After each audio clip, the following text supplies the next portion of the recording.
Hey everybody, it's Jason from the Texas Gun Vault, and once again I'm coming to you with another range report, or really a range report product review, because we're not going to be reviewing this firearm, but rather the upper receiver.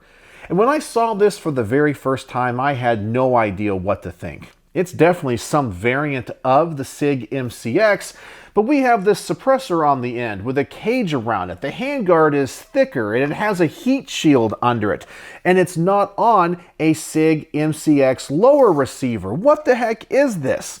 Well, this is a really interesting product that I think gives us a little bit of insight into the thinking of the US military, especially when it comes to calibers. But we'll talk about that in just a little bit. And the upper receiver that we will be taking to the range, shooting, and reviewing today is the SIG Sauer MCX-SURG, or SURG, which stands for the Suppressed Upper Receiver Group. And this is engineered as a drop-in upgrade to the M4A1 platform. It is in 5.56, unlike the XM7, which the military recently adopted, and that is chambered in 6.8 by 51, otherwise known as 277 Fury. And I was kind of wondering about this because the US military already has an infrastructure set up for 5.56. And for the most part, many engagements are at CQB distances on the battlefield. So having a full-powered rifle cartridge like 6.8 by 51 is just a little bit of overkill. So I was thinking, why don't they adopt the LT version of the MCX as well in 5.56? They already have the magazines. They already have the ability to make the ammunition. Well, it looks like US SOCOM had this in mind when they adopted this upper receiver. They realized they didn't need to buy complete rifles, but simply have a drop-in upgrade to make their guns like the MCX without any modifications. And that's what this is. Now, on the civilian side of things, I think a lot of people are going to want to buy this and pop it on to their currently existing MCX LTs. However, it's my understanding if you have an older one, this upper receiver will not fit. After all, it is designed as an upgrade for the M4A1. So it does come with a stock adapter, but I believe SIG has now come out with the MCX lowers that this will fit on. But if you want to be clone correct and really have what the military has, you should get the upper receiver and put it onto a mil-spec lower and make it look like the military has been using that lower and simply upgraded the upper receiver. But it should work on both platforms. But I can't wait to take this to the range and see what it's all about and how it shoots. But before we do that, there's a few people I need to thank. First and foremost is the owner of this amazing upper receiver. He's a local fan and subscriber named D, and you have heard me talk about him in so many videos. He has an amazing collection, and this is just another fine example of that. So thank you again, D, for lending this so I can create this content with it. As always, I want to thank my Patreon supporters because through their monthly donations and support, they help keep the lights on around here, and I could not do this without them. And if you want to join my Patreon for as little as $1 a month, there's a link in the description below, and you get to see all of these videos early. And as always, I want to thank my primary sponsor who provides the ammunition for all of these range reports and makes them financially feasible for me, my good friend Mark from Brownworks.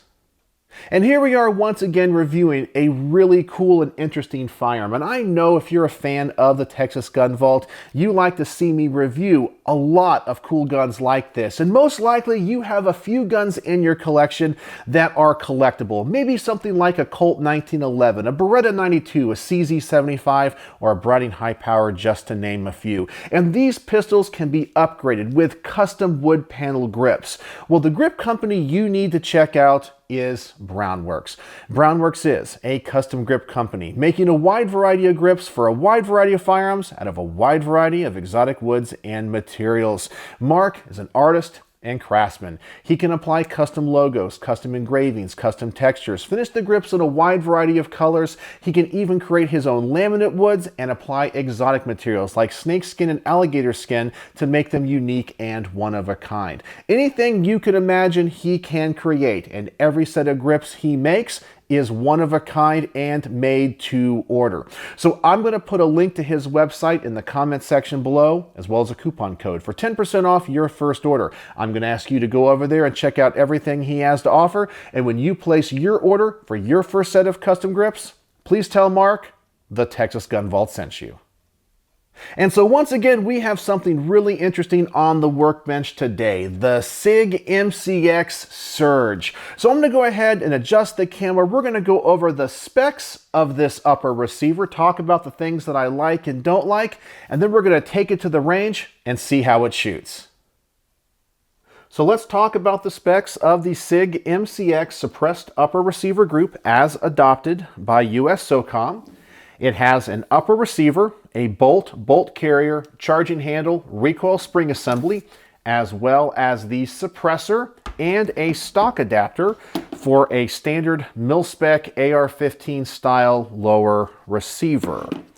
The barrel is 11.5 inches long. It is cold hammer forged and chrome lined. I did mention this is in 5.56. All of the aluminum parts of this are anodized in a flat dark earth color, and all of the parts that are made of other materials are Cerakoted to match. The suppressor is a direct thread suppressor. It is 7.3 inches in length. It weighs 1.49 pounds. It is made of Inconel, and this cage on the outside is made of titanium, and it is removable with a few screws here on the front. And it is a flow-through baffle design, so it's supposed to be low resistance. So that's something that I think we can test at the range as well.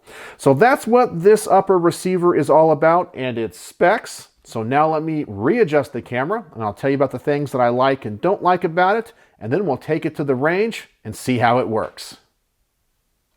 So now let's talk about a few things about this upper receiver that I like and don't like. And I always want to start with the positive first. And the first thing I love about it is that it is in 5.56 instead of 6.8 by 51 or 277 Fury. And this is because I think this gun is really designed to take advantage of the infrastructure of the US military's M4A1s and M16s.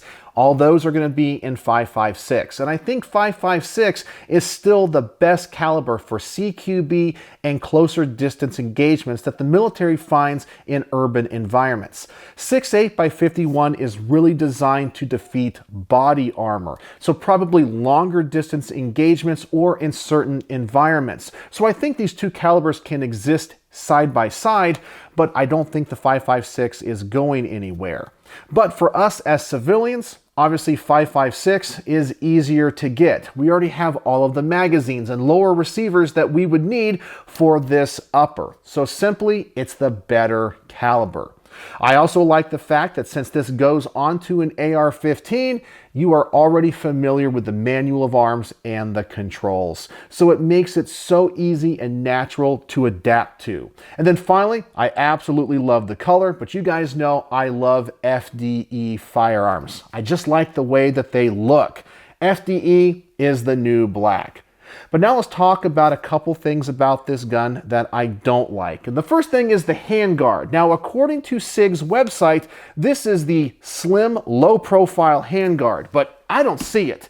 It is really thick. There is a heat shield under here, but this is one of the widest handguards I have ever seen on a modern sporting rifle or a weapon of this type. So I don't know how they can call that low profile. Then the last thing I don't like about it is the weight. Because we have the suppressor, the piston system, this large handguard, it's a little bit front heavy, and I think that is a huge disadvantage as compared to the M4A1.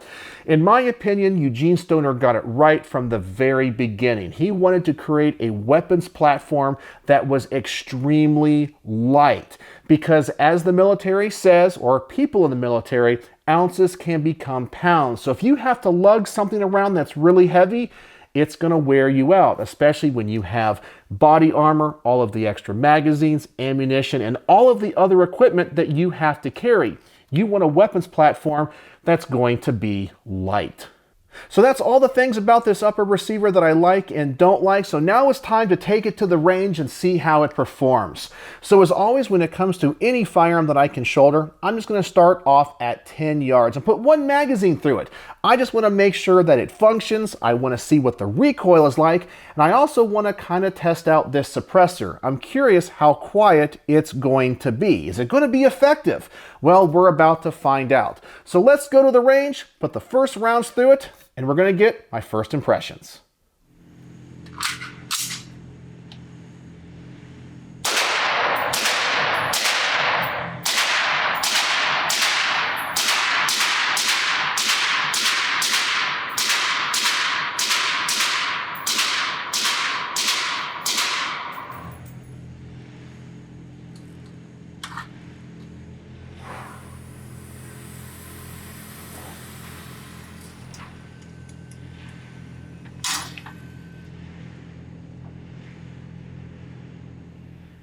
And that was a very interesting experience because this gun is a lot softer shooting than I was expecting it would be.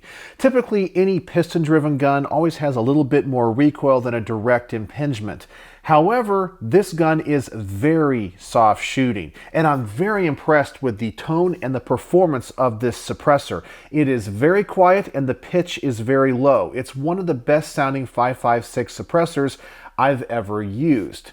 The only downside to this rifle I could really think of is that handguard. I mentioned it's really wide, and I have pretty big hands and fat fingers. But if you have smaller hands, you might not like the way that it feels, especially if you prefer to use the C-clamp style hold. I wish this handguard was a little bit more narrow. All right, so let's go back to the range. Let's double the distance of this target. Let's make sure it continues to be this accurate and make sure it continues to function this well.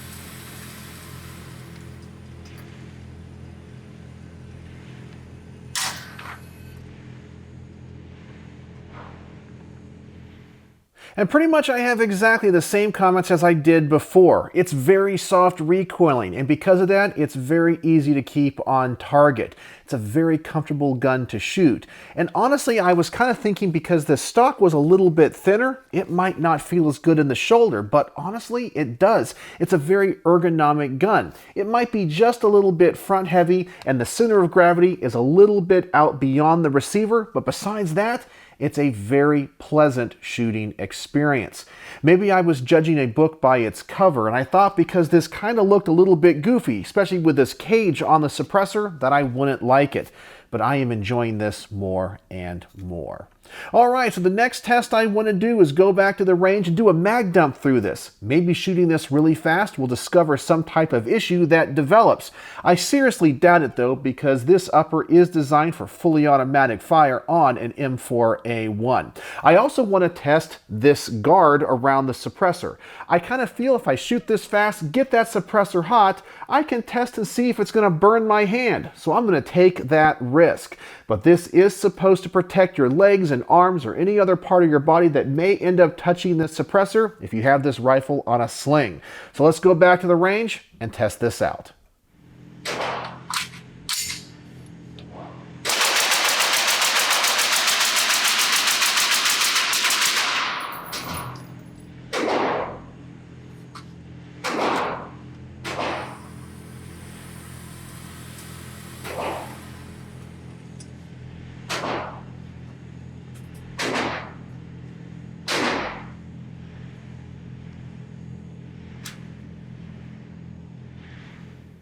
And as expected, we ran into no issues. It's reliable and it seems to function well.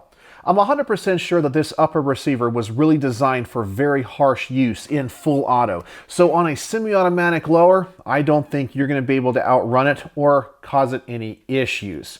Now, as I'm holding this handguard, I am definitely starting to feel the heat build up, especially out towards the front. And that's probably why this handguard does have that heat shield around the gas block, and we do have this guard around the suppressor. But as you saw, I was able to touch it. Now, it was still pretty hot, but it wasn't burning my hand. It was uncomfortable, but it would definitely protect your skin if this touched your leg or your shoulder or your arm if you had this firearm on a sling and you were carrying it in the field. So I'm kind of impressed by it. At first, I thought it was goofy looking, but now I understand why it's there.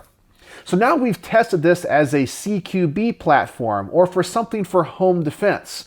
But now let's test its accuracy. It only has an 11.5-inch barrel. So let's go to the 100-yard range, and we're going to test this at 25, 50, 75, and 100 yards and see what the best groups I can get with it is. So we're also going to add the magnifier. So right now we're running an Aimpoint T2 Micro. So we're going to add an EOTech 3x magnifier. So hopefully that will help with accuracy as well.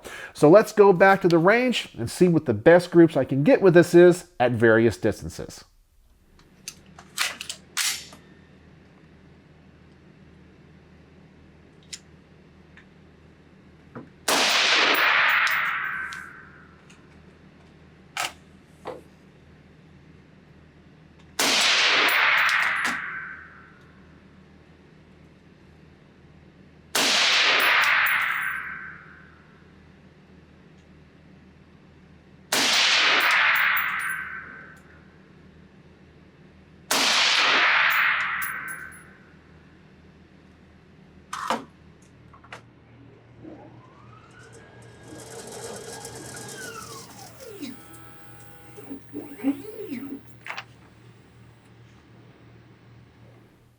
And so what else did you expect at 25 yards? Yep, it's very accurate. So now let's double the distance of the target and see if we can continue to shoot it this well.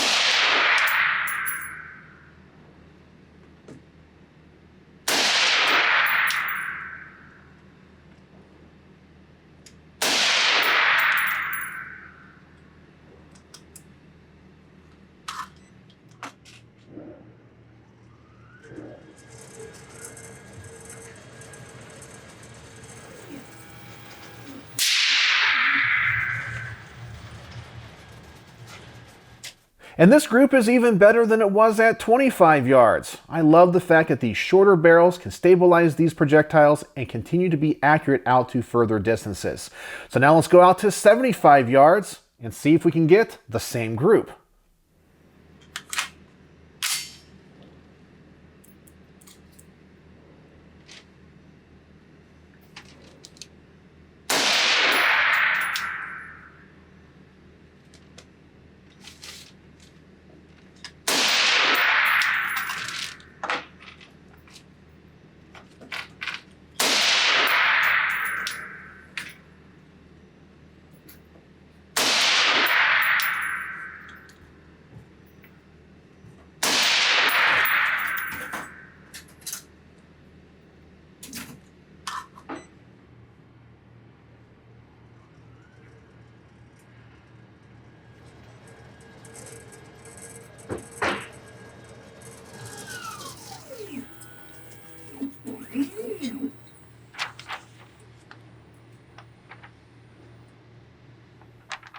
And with just 3 times magnification, I don't think I can miss with this gun at these distances.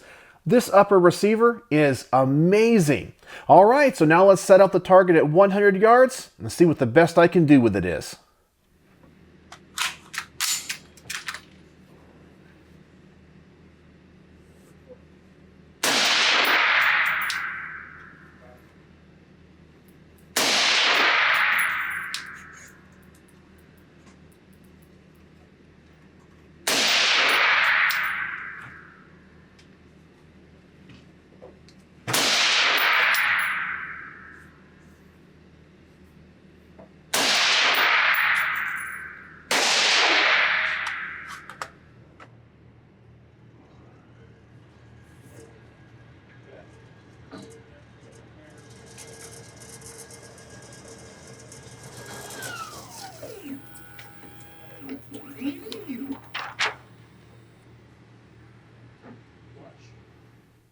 And at 100 yards with 3 times magnification, I'm not going to worry about that group opening up a little bit. For me, this is great accuracy, and I'm very impressed with this upper's performance, both at closer distances as a defensive carbine upper, but also at longer distances for me. This is a very versatile and accurate upper receiver.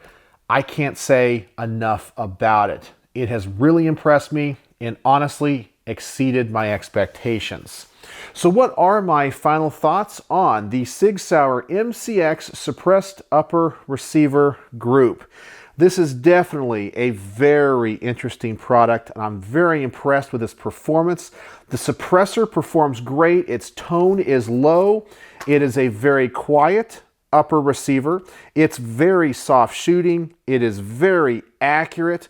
I think the only thing about it I don't like is this handguard. It's simply too thick, and I'm not even running any accessories on it. But I know in the military, they're going to put lasers, lights, handguards, and a whole bunch of other stuff on it, and that's only going to make that handguard even thicker, and I don't like that. So on my star system, how would I rate the SIG MCX-SURG, or SURG, the suppressed upper receiver group? Well, I'm going to give it 4.75 stars out of 5. Almost a perfect review, and the only reason I'm not giving it 5 out of 5 stars is because of the handguard. That is it. I think if you're not going to run it with anything, it'd be perfectly fine, but once you start putting accessories on it, it's going to get too wide and cumbersome. But the performance of this upper is outstanding, and I have no complaints about it. It has truly impressed me. I kind of want one. So let me know your thoughts in the comment section below. Does an upper receiver like this interest you? And what do you think about the military buying 5.56 uppers to outfit their M4A1s? So, as always, thanks for watching.